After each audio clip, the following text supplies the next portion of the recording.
우리 하나님 말씀 같이 함께 보겠습니다. 마가복음 10장 23절에서 31절까지 말씀입니다. 마가복음 10장 23절에서 31절까지 같이 읽습니다.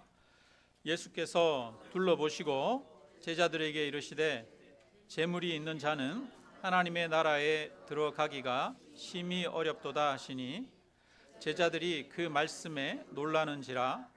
예수께서 다시 대답하여 이르시되 얘들아, 하나님의 나라에 들어가기가 얼마나 어려운지 낙타가 바늘 귀로 나가는 것이 부자가 하나님의 나라에 들어가는 것보다 쉬우니라 하시니 제자들이 매우 놀라 서로 말하되 그런즉 누가 구원을 얻을 수 있는가 하니 예수께서 그들을 보시며 이르시되 사람으로는 할 수 없으되 하나님으로는 그렇지 아니하니 하나님으로서는 다 하실 수 있느니라.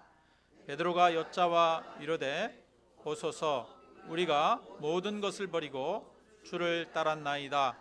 예수께서 이르시되 내가 진실로 너희에게 이르노니 나와 복음을 위하여 집이나 형제나 자매나 어머니나 아버지나 자식이나 전토를 벌인 자는 현세에 있어 집과 형제와 자매와 어머니와 자식과 전토를 100배나 받되 박해를 겸하여 받고 내세에 영생을 받지 못할 자가 없느니라.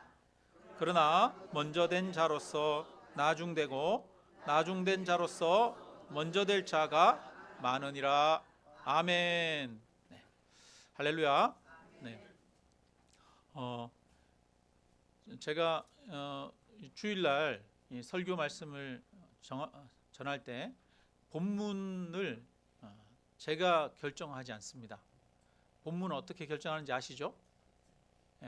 큐티책 주일날 말씀이 제가 그 설교하는 본문이에요.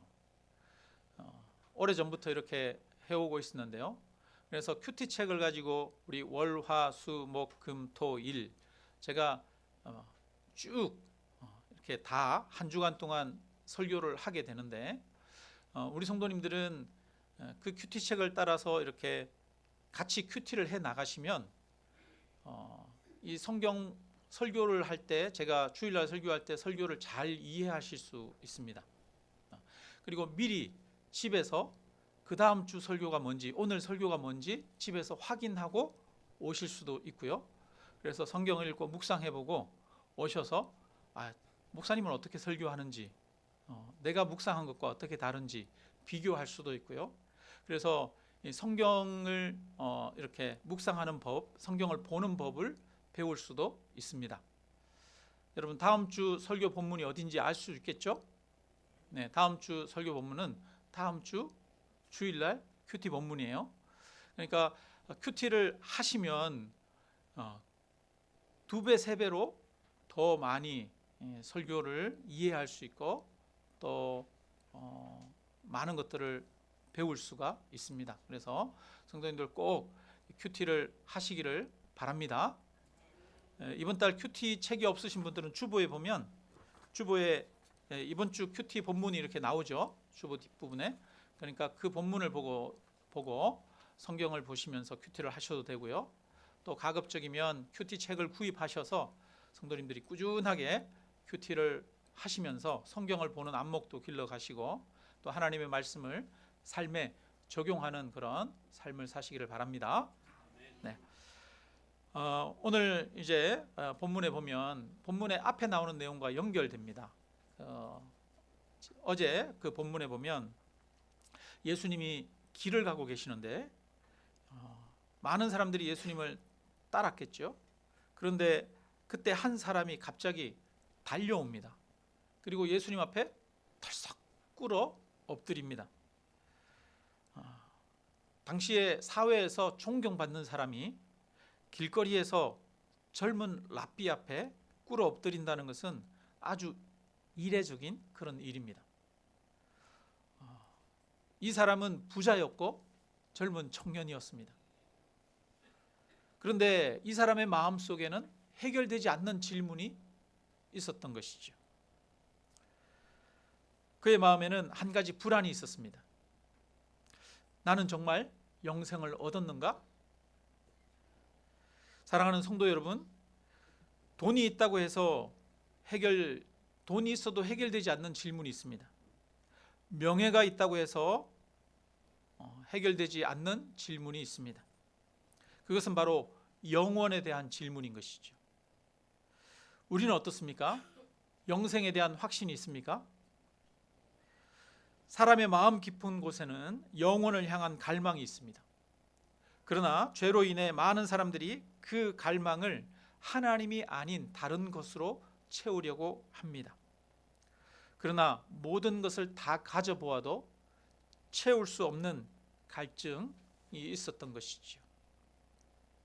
세상의 많은 것들 중에 우리가 오늘 찾고 구해야 할 것은 이 청년이 구했던 것처럼 영생입니다.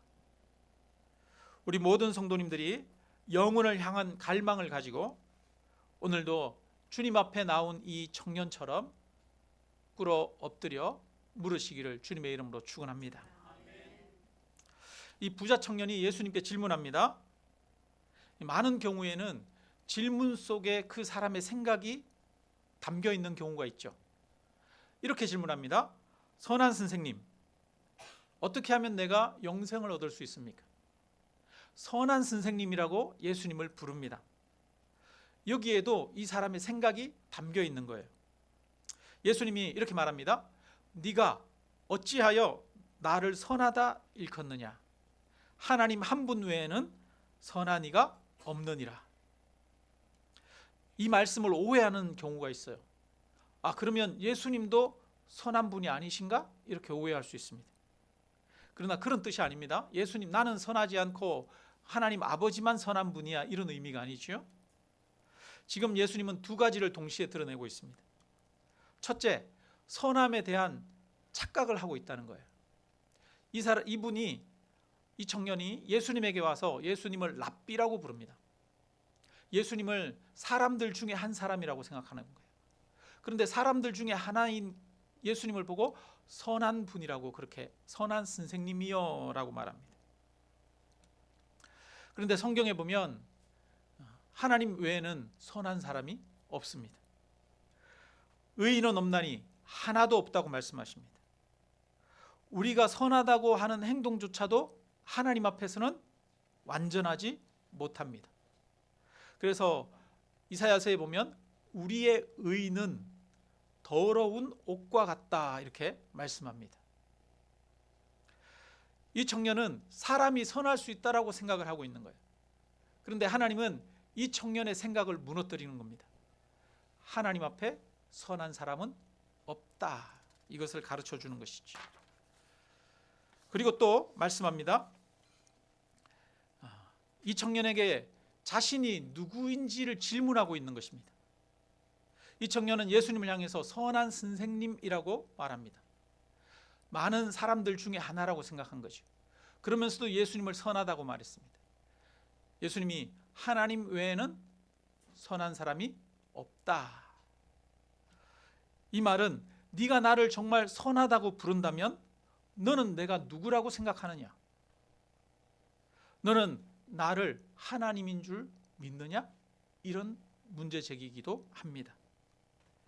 결국 이 질문에는 너는 나를 단지 선생님이라고 생각하느냐? 아니면 하나님의 아들로서 믿느냐라고 하는 그런 질문이 내포되어 있는 것입니다.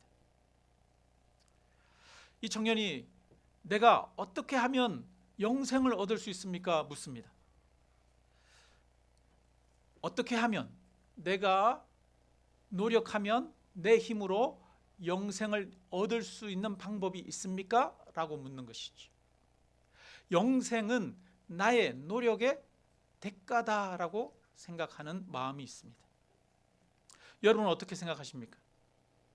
영생은 나의 수고와 노력의 대가로 얻을 수 있는 것입니까? 예수님은 이 부자 청년에게 말합니다. 계명을 안 하니 그 계명들을 지키라. 왜 예수님은 영생 얻는 방법을 묻는 이 청년에게 계명을 지키라고 말씀하셨을까요? 정말 계명을 완벽하게 지키면 영생을 얻을 수 있기 때문에 계명을 지키라고 말하는 것일까요? 그렇지 않습니다. 성경은 율법의 중요한 역할 가운데 하나가 우리를 구원하는 것이 아니라 우리의 죄를 덜어내는 것이다 라고 말씀합니다. 율법은 마치 거울과 같습니다.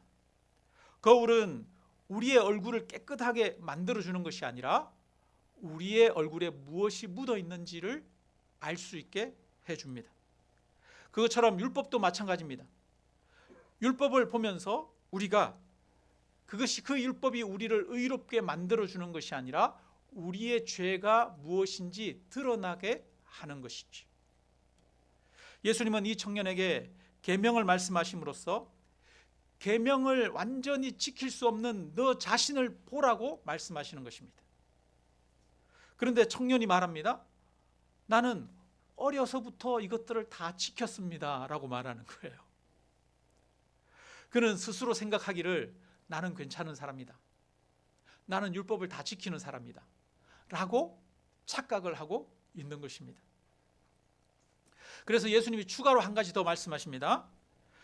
너에게 아직 한 가지 부족한 것이 있으니 가서 너에게 있는 것을 다 팔아 가난한 자들에게 나누어 주고 너는 나를 따르라, 이렇게 말합니다.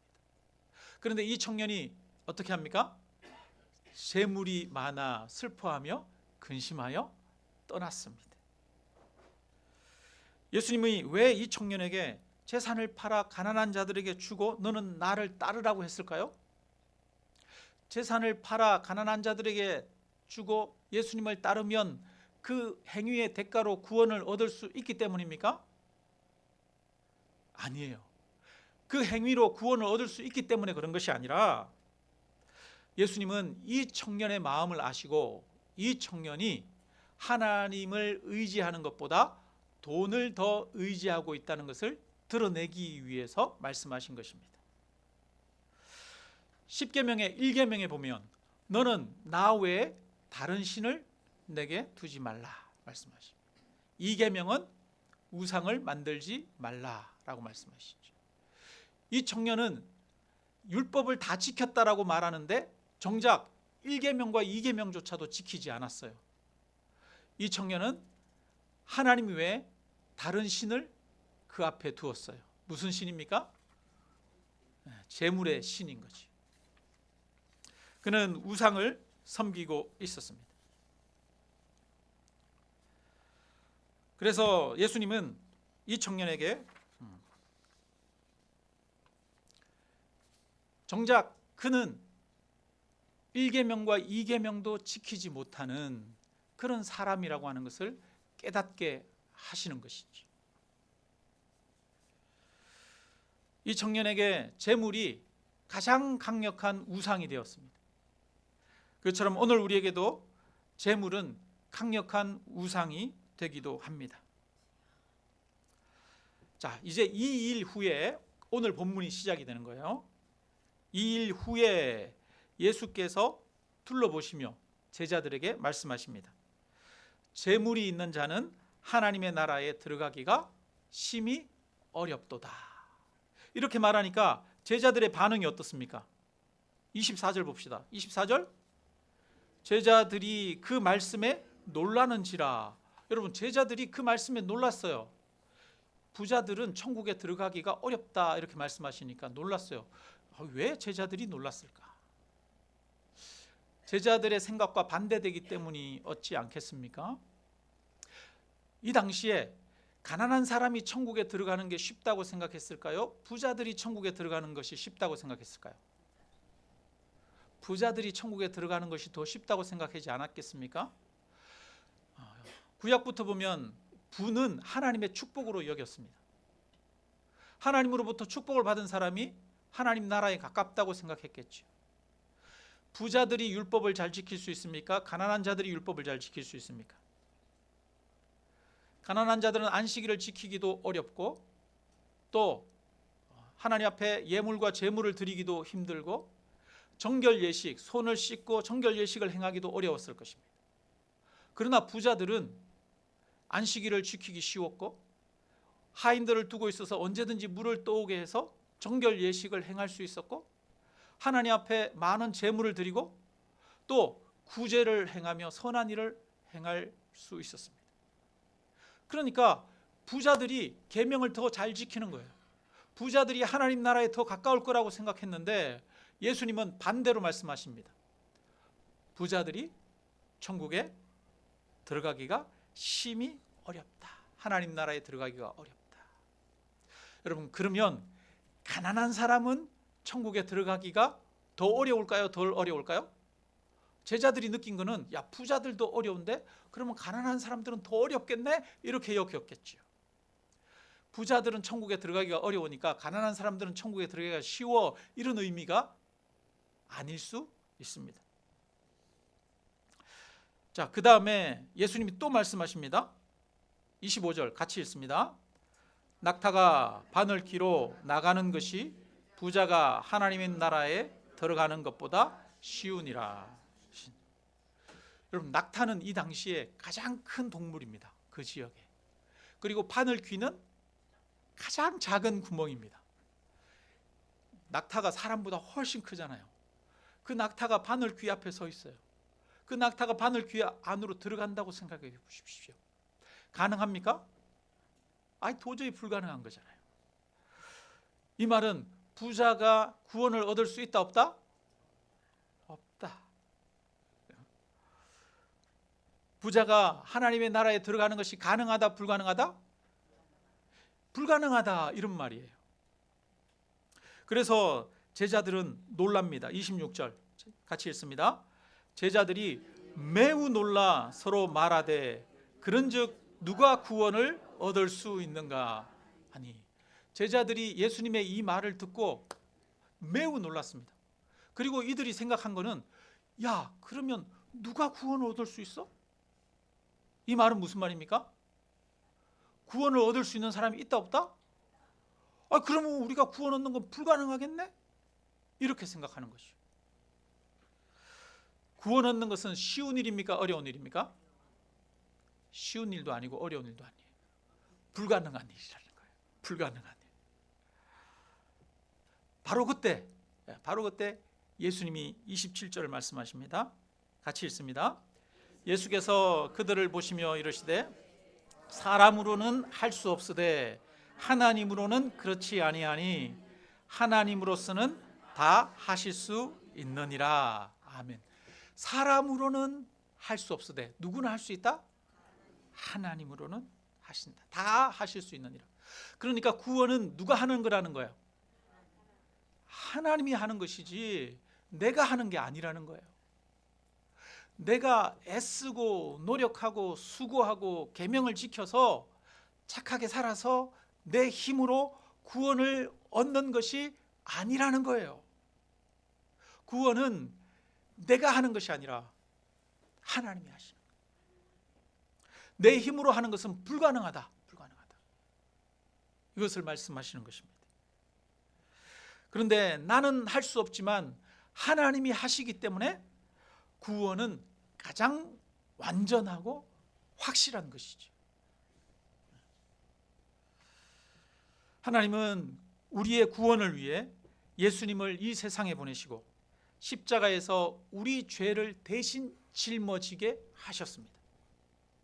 내가 착하게 살아서 내 죄가 씻음 받는 것이 아니라 누가 우리의 죄를 씻어 주십니까? 예수님이 우리를 위해서 대신 죽으심으로 우리의 죄를 씻어 주셨습니다. 우리가 예수님을 믿을 때 하나님은 우리에게 성령을 부어주시고 우리의 죄는 예수님이 담당하시고 예수님의 의를 우리에게 덧입혀 주셨습니다. 그래서 하나님은 우리를 바라볼 때 연약한 우리의 죄악된 속성을 바라보는 것이 아니라 덧입혀진 예수 그리스도의 의로 우리를 보시고 우리를 의롭게 여겨 주십니다. 그래서 하나님께서 예수님을 통해서 친히 우리의 구원을 이루셨습니다. 이것이 복음입니다. 복음은 나의 구원을 위해서 하나님이 하신 일, 이것이 바로 복음입니다. 내가 하는 것이 아니라 하나님이 하신 것입니다. 그렇기 때문에 가장 확실한 것입니다. 우리는 하나님이 나를 위해 하신 이 일을 믿음으로 받아들이는 것입니다. 우리는 오직 하나님의 은혜와 사랑으로 구원을 받았습니다. 그래서 구원은 행위에 대한 대가와 보상이 아니라 그저 받은 하나님의 선물이다, 이렇게 말합니다. 그래서 그것이 은혜다라고 말하는 것이죠. 부자 청년은 영생을 위해 내가 무엇을 해야 합니까? 라고 질문합니다. 그런데 이렇게 질문하는 것이 아니라 영생을 얻기 위해 내가 누구를 믿어야 합니까? 라고 질문했어야 합니다. 여러분, 영생을 얻기 위해 우리는 예수 그리스도를 믿어야 합니다. 하나님이 나를 사랑하시고 용서하시고 나를 구원하셨다는 것을 믿어야 합니다. 우리 28절을 같이 한번 읽겠습니다. 베드로가 여짜와 이르되 보소서 우리가 모든 것을 버리고 주를 따랐나이다. 베드로가 왜 이 말을 할까요? 부자는 천국에 들어갈 수 없다. 방금 부자 청년이 와서 예수님 앞에 영생을 어떻게 얻을 수 있습니까? 물었어요. 그러니까 모든 것을 버리고 나를 따르라 이렇게 말했어요. 근데 근심해서 부자는 갔어요. 그러고 나니까 베드로가 말하는 거죠. 예수님, 우리는 다 버리고 예수님 따랐는데요. 이 말은 무슨 말입니까? 내가 누구보다 낫다? 나는 저 부자 청년이랑 다르잖아요. 나는 저 부자 청년보다 낫지 않습니까? 나는 예수님이 하라고 하는 대로 다 했지 않습니까? 그러니까 나는 영생을 얻기에 합당하지 않습니까? 라는 그런 질문이 깔려 있겠죠. 자신은 이 부자보다 낫다는 거예요. 근데 베드로의 질문을 듣고 예수님이 꾸짖어야 마땅하겠죠. 그런데 예수님은 그냥 꾸짖지 않으시고 바른 것을 가르쳐 주십니다. 29절 30절 같이 읽습니다. 예수께서 이르시되 내가 진실로 너희에게 이르노니 나와 복음을 위하여 집이나 형제나 자매나 어머니나 아버지나 자식이나 전토를 벌인 자는 현세에 있어 집과 형제와 자매와 어머니와 자식과 전토를 100배나 받되 박해를 겸하여 받고 내세에 영생을 받지 못할 자가 없느니라. 예수님 말씀하십니다. 진실로 진실로 너희에게 이르노니 나와 복음을 위하여 집이나 형제나 자매나 어머니나 아버지나 자식이나 전토를 벌인 자는, 이렇게 말해요. 정말 모든 것을 버리고 나를 따르는 자는, 이렇게 말합니다. 그런데 이것은 단순히 그 행위만을 말하는 것이 아닙니다. 예수님은 행위만을 말하는 것이 아니라 모든 전토를 버리고 예수님을 따른다는 것은 예수님을 하나님의 아들로 믿는 그 믿음의 표현인 것이죠. 그 믿음이 있는 거죠. 그죠? 그래서 예수님은 그 믿음이 있는 사람, 그 믿음으로 예수님을 따르는 사람은, 이런 의미겠죠. 그 다음에 현세에 있어 집과 형제와 자매와 자식과 전토를 100배나 받되, 이렇게 말해요. 여러분, 예수님을 정말 온전히 믿고 신뢰하며 따르는 자들에게 하나님이 현세에서도 복을 주십니까? 안 주십니까? 주실 줄로 믿습니다. 현세에도 복을 주십니다. 그래서 많은 그리스도인들이 정말 하나님이 주시는 복을 누리는 경우가 많습니다. 그런데 여기서는 단순히 우리가 내 개인적으로 현세에서 복을 많이 받는 것만을 말하는 것이 아닙니다. 여기에 보니까 100배로 받는데요. 여러분, 부모와 자식을 버린 사람은 부모와 자식도 100배로 받고 그런데요. 여러분, 제가 아들이 하나뿐이거든요. 제가 아들을 하나 하나님 앞에 드리면 제가 지금 이 세상에서 아들 100명을 낳을 수 있습니까? 아니잖아요. 이 말은 무슨 말이냐 하면, 예수님을 온전히 신뢰하고 믿고 따르는 사람은 그 하나님 나라를 살게 되고, 하나님 나라에 사는 하나님의 백성들은 서로가 형제 자매가 되어서 부모를 100배나 받고 자식을 100배나 받고 공동체 안에서 서로 풍요로움과 기쁨을 누리게 된다는 그런 말씀인 것이죠. 단순히 내가 개인적으로 예수님 잘 믿으면 세상에서 많은 복을 받을 거야, 이게 아니라 내가 예수님을 믿을 때 우리는 하나님 나라의 공동체를 이루게 되고 그 가운데서 교회 안에서 함께 공동체를 이룸으로 서로가 서로를 돌아보고 서로가 서로의 부족한 것들을 채워줌으로써 풍요로움을 경험하고 그리고 더 많은 형제와 자매를 가지게 된다는 그런 말씀입니다. 그리고 또 놀라운 말씀하십니다. 박해를 겸하여 받는다, 이렇게 말해요. 여러분, 우리가 이 땅에서 예수님을 믿고 살아가는 것은 세상에 살아가는 방법과는 다른 거죠. 세상의 질서와 다른 방식으로 살아가는 거예요. 그렇기 때문에 때로는 세상의 방식과 하나님의 방식이 충돌하는 현장에서 그리스도인들은 고난을 받을 수밖에 없어요. 그런데 그런 고난은 내가 세상에 속한 자가 아니라 하나님께 속한 자라고 하는 증거이고 훈장인 것이죠. 그래서 성도는 세상에서 박해도 겸하여 받게 된다라고 말씀하십니다. 이어서 내세에 영생을 받지 못할 자가 없느니라, 이렇게 말해요. 여러분, 얼마나 놀라운 말씀입니까? 여기는 지금 영생을 받지 못할 자가 없다, 이렇게 말해요. 영생을 받기가 얼마나 쉽습니까? 얼마나 많은 사람이 영생을 받을 수 있습니까? 근데 그 앞에는 뭐라고 말씀하십니까? 하나님의 나라에 들어가기가 얼마나 어려운지, 낙타가 바늘기로 들어가는 것이 부자가 하나님 나라에 들어가는 것보다 쉬우니라. 영생을 들어가는 것이 영생을 얻는 것이 불가능하다, 어렵다, 이 얘기를 앞에서 했어요. 그런데 지금 말씀하십니다. 영생을 받지 못할 자가 없느니라. 인간의 노력으로는 영생을 얻을 자가 없어요. 그런데 예수 그리스도께서 나를 위해 하신 일을 믿고 예수님을 따르는 자에게는 영생을 받지 못할 자가 없는 거예요. 그러니까 이것이 얼마나 놀라운 일입니까? 아무도 할 수 없는데 하나님은 하신다는 것을 보여주고 있는 것이죠. 하나님의 은혜 안에서 영생의 길은 좁은 길이 아니라 하나님의 은혜 안에서 영생의 길이 넓게 열려 있는 줄로 믿습니다. 우리 마지막 31절이 중요해요. 31절 같이 읽습니다.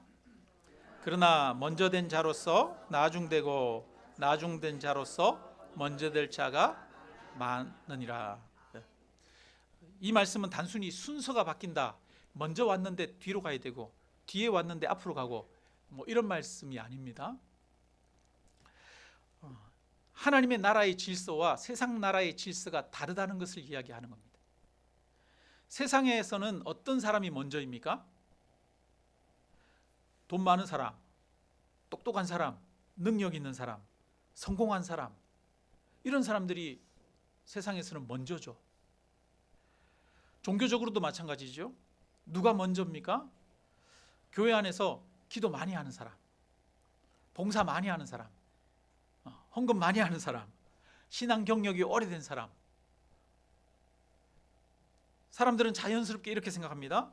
나는 다른 사람들보다 헌신했으니까 하나님 앞에서도 내가 앞에 있을 거야, 내가 천국에서도 앞에 있을 거야, 이렇게 생각합니다. 하나님의 나라에서는 그런데 공로가 기준이 아니라는 거예요. 공로가, 세상에서 내가 가지고 있는 업적과 헌신과 공로, 이런 것들이 우선이 아니라 하나님의 나라에서는 반대로 뭐가 우선이에요? 하나님의 은혜가 우선이라는 거예요. 은혜가 기준이라는 거예요. 하나님의 나라에 가가지고 내가 이렇게 했잖아요 그러면서 자기 공로를 내세우는 사람은 어떻게 해야 돼요? 너는 저 뒤로 가. 이렇게 되겠지.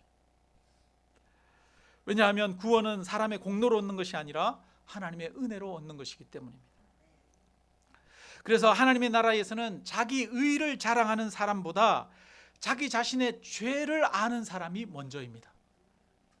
하나님의 나라에서는 내 행위가 아니라 하나님이 나를 위해서 하신 일을 먼저 깨닫고 의지하는 사람이 먼저입니다.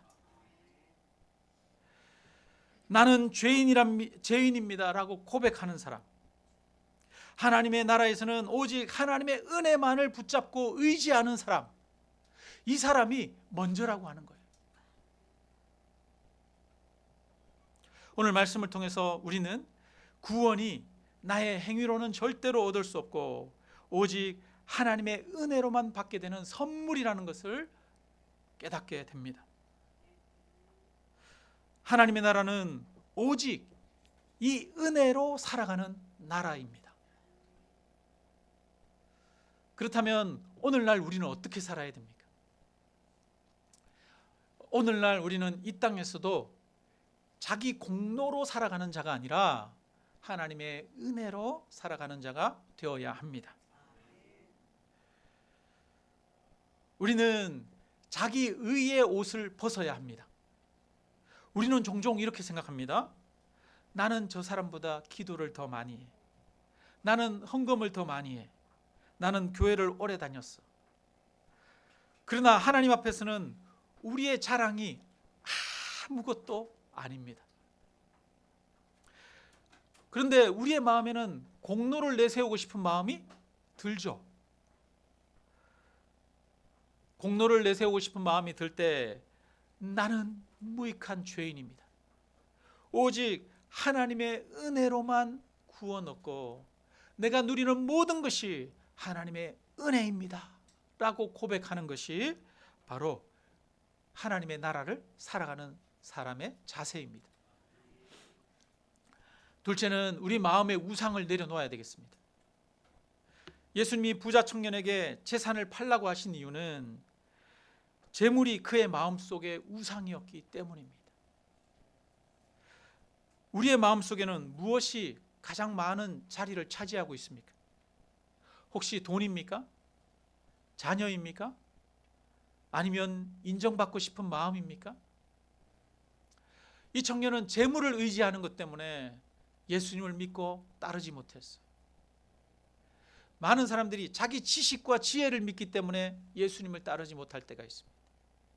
많은 사람들이 자기 능력을 믿기 때문에 오히려 하나님으로부터 멀어질 수가 있습니다. 우리는 우리 마음에 내가 의지하고 있는 것, 그것을 내려놓고 오직 하나님만 의지해야 합니다. 하나님을 나의 삶의 주인으로 모시고 하나님을 섬기며 따르는 그런 우리가 되시기를 주님의 이름으로 축원합니다. 그래서 마음의 우상을 내려놓아야 된다. 그리고 마지막으로 우리는 은혜 받은 사람으로서 이웃을 바라보아야 합니다. 내가 은혜로 구원받았다는 것을 안다면 우리는 다른 사람을 쉽게 정죄할 수 없습니다. 그런데 은혜로 내가 구원받았다는 것을 모르니까 내가 다른 사람보다 잘났다라고 그러고 나보다 못한 사람들을 쉽게 정죄하지요.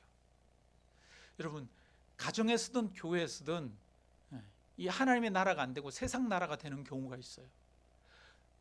자기가 잘한 건 내세우면 난 이렇게 했는데 넌 왜 이렇게 안 해? 이렇게 하면 거기는 세상 나라가 되는 거예요. 가정에서도 나는 이렇게 했는데 당신은 왜 그렇게 안 하는 거야?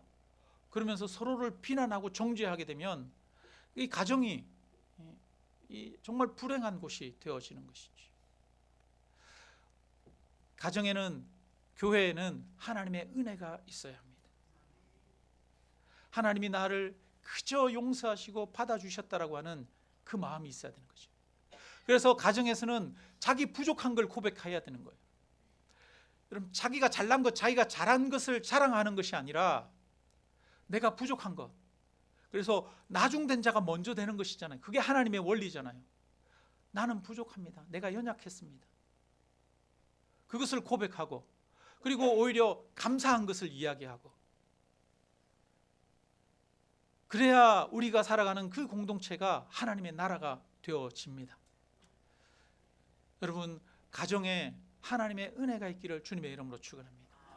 내가 잘한 것을 주장하고 내세우기보다는 나의 부족함을 반성하고 돌아보는 자가 되고, 그리고 오히려 상대방이 해준 것에 대해서 감사를 고백할 수 있는 그런 마음을 가지시기를 주님의 이름으로 축원합니다. 말씀을 마칩니다. 사랑하는 성도 여러분, 우리는 모두 바늘 귀 앞에 서 있는 낙타와 같습니다. 우리는 모두 그 바늘 귀로 지나갈 수 없습니다. 나는 할 수 없지만 하나님은 그러나 하시는 줄로 믿습니다. 하나님은 예수님을 통해서 값없이 우리를 하나님의 능력으로, 은혜로 우리를 구원하셨습니다. 그러므로 나의 공로로 영생을 얻으려고 하는 그 부자 청년의 갈급함을 벗어버리기를 주님의 이름으로 축원합니다. 그리고 하나님이 나를 구원하셨다고 하는 그 은혜를 받아들이시기를 바랍니다. 그러면 하나님이 우리 마음 가운데 평안함을 주시고 구원의 확신을 주실 줄로 믿습니다. 나를 의지할 때는 불안해요. 내 힘으로 구원을 얻었다라고 하는 확신을 가질 수가 없습니다. 그렇지 않겠습니까? 우리는 내가 지금은 율법을 지켰다고 하더라도 언제 다시 율법을 어길 줄 모르는 자들입니다. 그러니까 내 힘을 의지하면 죽을 때까지 구원에 대한 확신을 가질 수가 없어요. 그러나 우리는 구원을 확신할 수 있습니다. 왜냐하면 나의 구원이 나에 의해서 결정이 되는 것이 아니라 누가 이루셨기 때문에? 하나님이 이루셨기 때문에. 하나님이 이미 저와 여러분의 구원을 이루신 줄로 믿습니다. 언제 이루셨습니까? 예수님이 십자가에 우리 죄를 위해서 대신 죽으심으로 우리의 죄를 용서하시고 우리를 향한 하나님의 사랑과 은혜를 이루셨습니다. 이미 우리의 구원이 하나님에 의해 이루어졌습니다.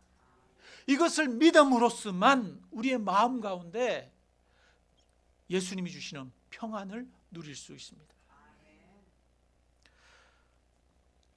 이번 한 주간 하나님이 우리를 구원하신 그 평안함 가운데 거하시기를 바랍니다. 나의 자격 없음을 고백하고 오직 주님의 은혜 안에서 참된 자유를 누리면서 또 다른 사람들을 긍휼히 여기고 용서하고 살아가는, 하나님 나라를 살아가는 그런 저와 여러분들 되시기를 주님의 이름으로 축원합니다.